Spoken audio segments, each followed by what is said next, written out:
You know how we have two hemispheres, right? We have a left hemisphere and a right hemisphere, and people often think of the left for right-handed people, right-handed males more particularly, because women are more neurologically diffuse. It's one of the things that makes them more robust to head injury, for example. And maybe men are less diffuse and somewhat more specialized, which makes them a bit more specialized, but a little more subject to damage. Anyways, we have two hemispheres, the left and the right, and no one exactly knows why. And we know that they house quasi-independent consciousnesses, because if you divide the corpus callosum that unites them, which was done in cases of intractable epilepsy, for example, that each hemisphere is capable of developing its own consciousness to some degree. The right generally nonverbal and the left verbal. And so there has been this idea that the left is a verbal hemisphere and the right is a nonverbal hemisphere. But that can't be right, because of course animals don't talk and they have a bifurcated hemisphere. So if it's right, it's not causally right. Now Goldberg hypothesized instead that the hemispheres were specialized for routinization and non-routinization, or for novelty and familiarity, or for chaos and order. And so that's pretty damn cool. When I ran across that, I also thought about that as a signal of what would you call it? Multi-method, multi-trait construct validation, because I'd never thought of the hemispheres as operating that way, and Goldberg came up with this in a historical pathway that was entirely independent from any mythologically inspired thinking, completely independent. In fact, it was motivated more by materialist Russian neuropsychology, which was materialist for political reasons and also for scientific reasons. But the idea is that we have one hemisphere that reacts very rapidly to things we don't know, and it's more imaginative and diffuse, and it's associated more with negative emotion, because negative emotion is what you should feel immediately when you encounter something you don't understand. Because it's a form of thinking, right? Negative emotion, it's like, I'm somewhere where things aren't what they should be.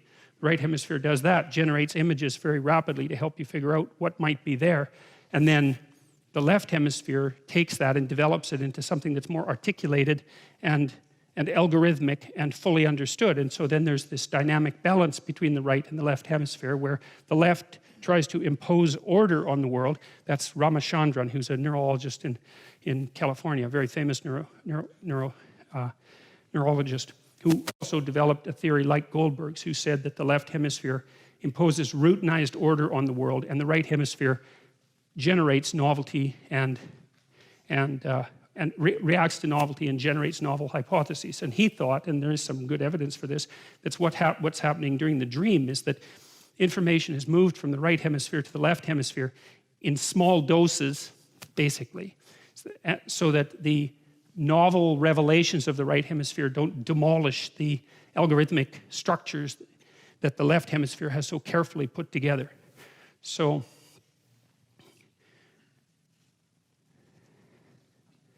and I like that theory too, because it also does help justify the hypothesis that I've been laying out for you, which is that, you know, there's part of us that extends ourselves out into the world and tries to understand what we don't know, and that part extends itself out with behavior and also with emotion and also with image, and then maybe with poetry, and then maybe with storytelling, and then as that develops, then we develop more and more articulated representations of that emergent knowledge. And so you can map that quite nicely onto the neurologists and the neuropsychologists' presumption about what constitutes the reason for the hemispheric differentiation. But the other thing that's so cool about the hemispheric differentiation argument, as far as I'm concerned, and this is worth thinking about, man, because there's a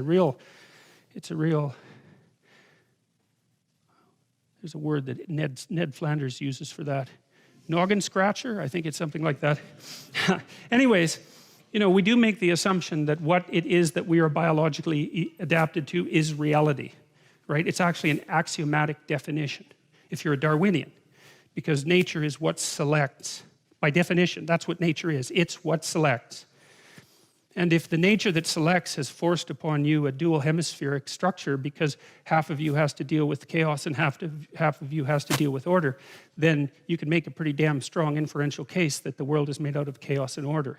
And that's really something to think about, man, you know. So you can think about that for a while if you want.